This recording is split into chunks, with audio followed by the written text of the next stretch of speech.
የባህራችን ጉዳይ ተዘግቶብን እንኖራለን እንዴ?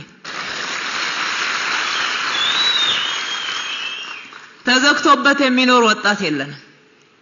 ግን በሰላማዊ መንገድ ነው። እውነት አለን፣ ሐቅ አለን፣ ዓለም አቀፍ ህጎች አሉ፣ ታሪክ አለን፣ መረጃ አለን፣ ማስረጃ አለን።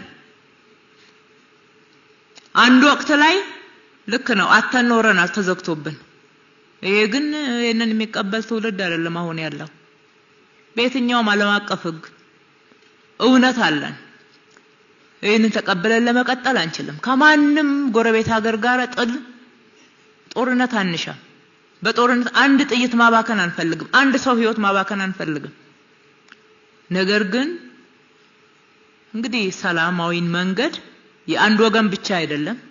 በዚህ ሰላማዊ መንገድ ካቅም በላይ ሆኖም ተሟጦ የማይቻል ከሆነ እኛ ደግሞ ያድዋ ልጆች ነን ማለት ነው።